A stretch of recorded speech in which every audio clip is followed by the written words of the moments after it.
in as much that today is Yud Gimel Nissan, and today is the Hilula Yartzeit of the Tzemach Tzedek. So we'll tell you two stories of the Tzemach Tzedek, two famous stories.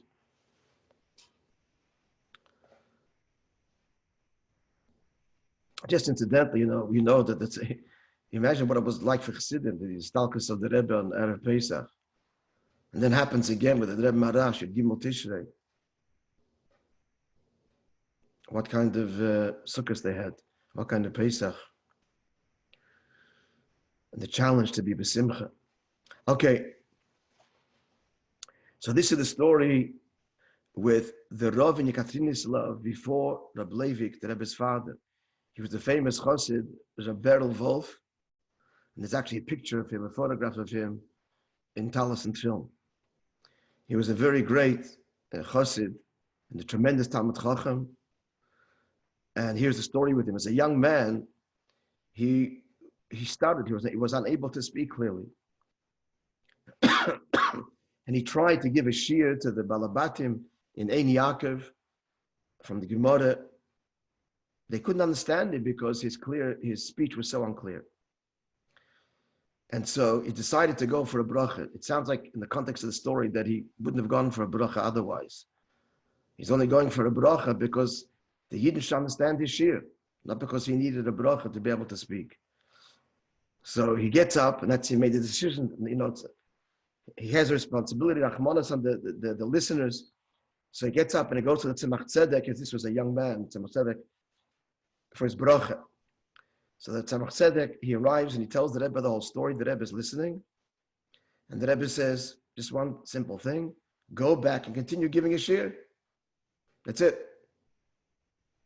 Like you do every week.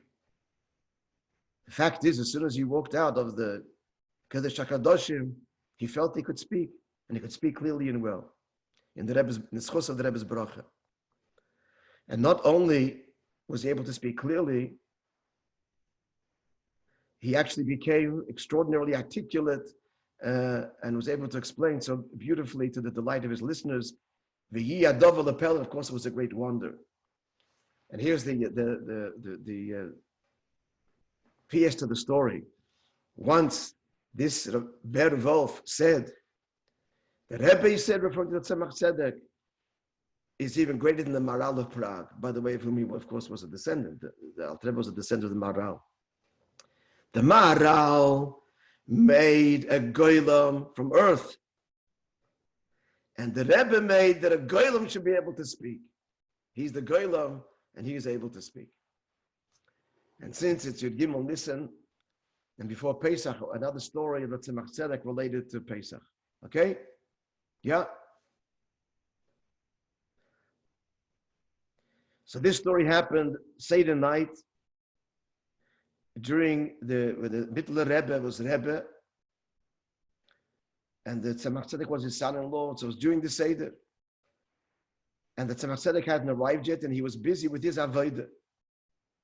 So much so that he forgot to go and join the Seder of his father-in-law, the Mittler Rebbe.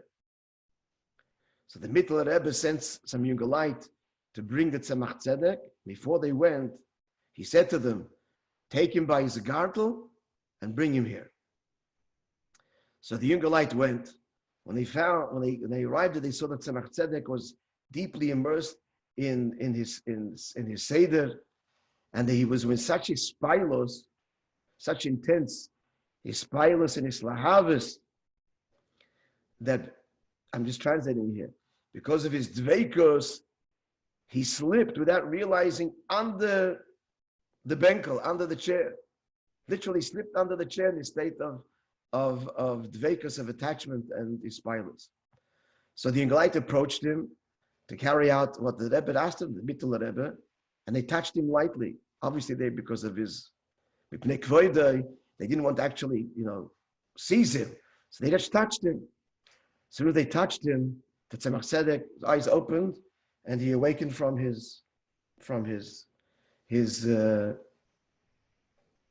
what word here? It's hard to translate this, but this is a word that implies this ascent on high, this transcendent state.